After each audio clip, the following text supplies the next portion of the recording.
بسم الله الرحمن الرحيم.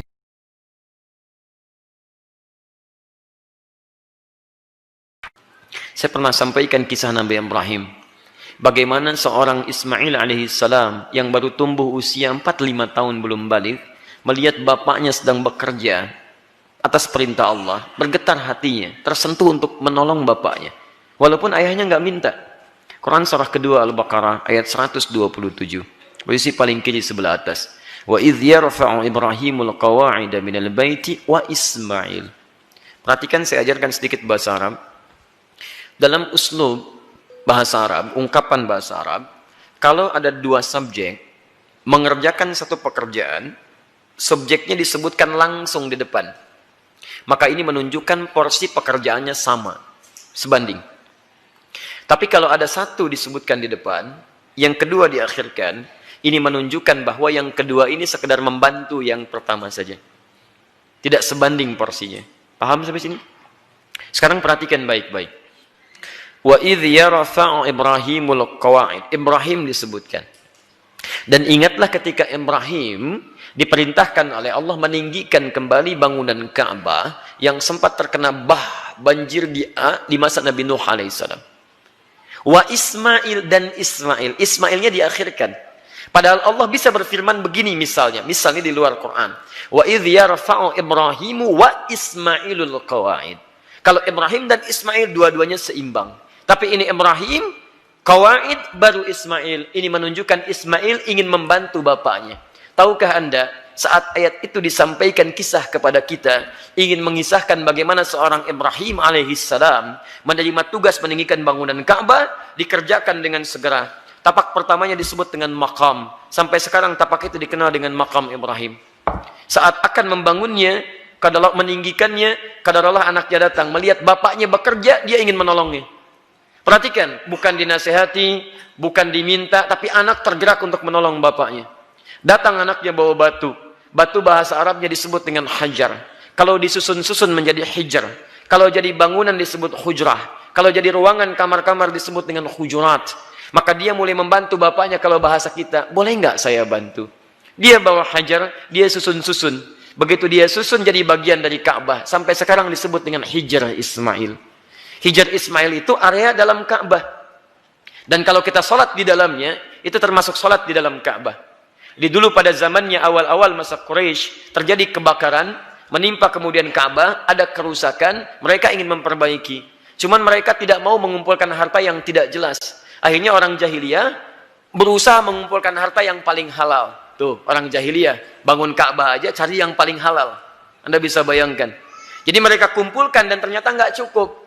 Karena nggak cukup, kemudian area Hijr Ismail ini ya tidak tercukupi untuk kemudian dibangun pada area-area yang tertutup dengan area Ka'bah. Maka dibiarkanlah terbuka, sampai sekarang dipelihara keterbukaan itu, dan hikmahnya adalah Allah memberi kesempatan bagi orang yang ingin sholat di dalam Ka'bah.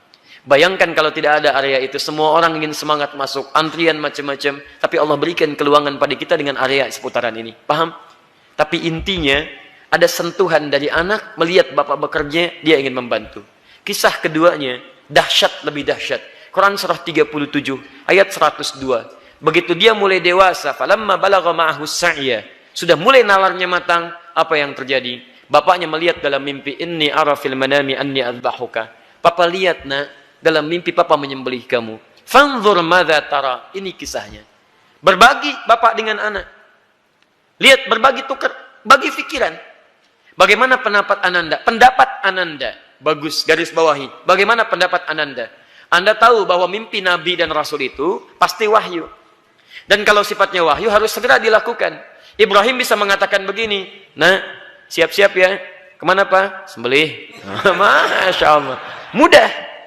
Tapi kenapa tidak dikerjakan? Ada hikmah di situ. Nanti saya di belakang saya sampaikan hikmahnya. Yang paling menarik, apa jawaban anak? Anak yang bukan protes, bukan marah, tapi meyakinkan dan menguatkan ayahandanya. Lihat kalimatnya, ya abati, panggilannya abati. Ketika anak dipanggil bunai dengan panggilan sayang, maka anak membalas dengan kalimat abati. Saya pernah sampaikan, ada abi, ada buya, ada abati, itu beda.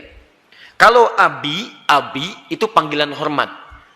Kalau buya, panggilan sayang.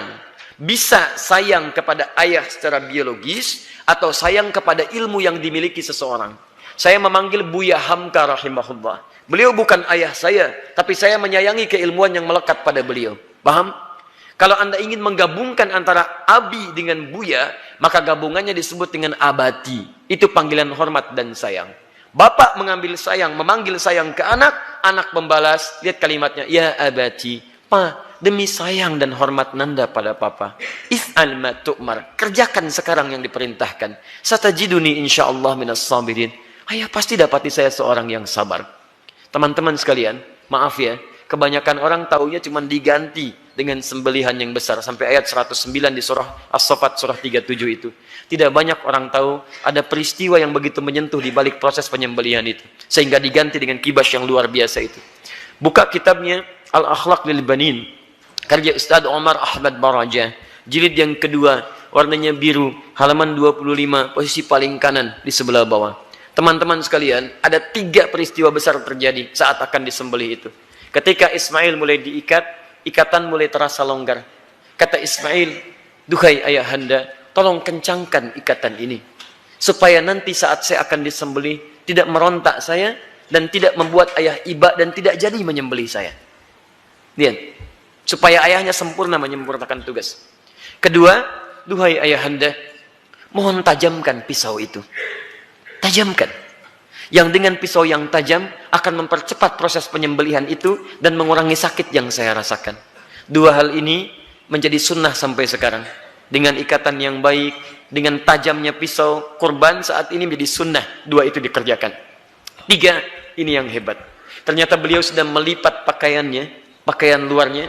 Lihat beliau katakan, duhai ayahanda, mohon titip pakaian ini kepada satu-satunya ibunda yang sangat saya sayangi. Sampaikan salamku kepadanya. Ismail alaihissalam. Ketika itu dikerjakan, tiba-tiba turun kemudian wahyu. Qad saddaqta ru'ya. Engkau telah benarkan mimpi itu. Maka tidak ada korban pada saat itu. Yang ada korban. Korban diganti jadi korban. Korban dari kata koruba, artinya dekat. Ditambah alif nun, korban yang sangat dekat kepada Allah subhanahu wa ta'ala. Mereka berdua, saking dekatnya dengan Allah, mimpi saja diamalkan. Ada orang yang pengen dekat dengan Allah, di dunianya tadi perintahkan, gak dikerjakan.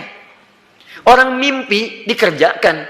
Ini gak dengar azan dipanggil sholat, gak datang-datang. Cita-cita surga Firdaus bersama Nabi tanpa hisab. Keterlaluan itu kan. Nah teman-teman yang paling menarik, kenapa Ismail punya rasa demikian dalam pada papanya? Lihat, Nabi Ibrahim ketika kemudian Ismail dilahirkan, kemudian turun wahyu supaya dipisahkan dengan ayahandanya. Ibu, anak, ayah, pisah. Kemana? Beliau di Palestina, anak di Mekah dengan ibunya. Quran surah 14 ayat 37. Biwadin ghairi dhi zar'in 'inda baitikal muharram. Ditinggalkan di satu tempat yang tandus tumbuhan gak ada. Lihat baik-baik ya. Saya percepat langsung. Ini Ismail dengan ibundanya, ini Ibrahim. Di balik jarak yang jauh, Nabi, Rasul punya tugas mencari nafkah, punya macam-macam, tapi beliau masih menyempatkan waktu untuk menengok perkembangan anaknya. Tengok siapa yang merawatnya, bagaimana pertumbuhannya, bagaimana asinya, bagaimana pertumbuhan kampungnya. Dari Palestina ke Mekah, itu kalau pakai bis, 1 hari 2 malam. Tengok, makanya disebut Ibrahim, sang penyeberang. Makanya disebut Ibrahim, diambil dari serapan bahasa Arab Abun Rahim. Yang paling hebat, kenapa itu bisa terjadi, dan bagaimana feedbacknya kepada kita semua, kita lanjutkan setelah menunaikan salat Isya berjamaah. Subhanakallahumma bihamdika asyhadu an la ilaha illa anta astaghfiruka wa atubu ilaik. Assalamualaikum warahmatullahi wabarakatuh.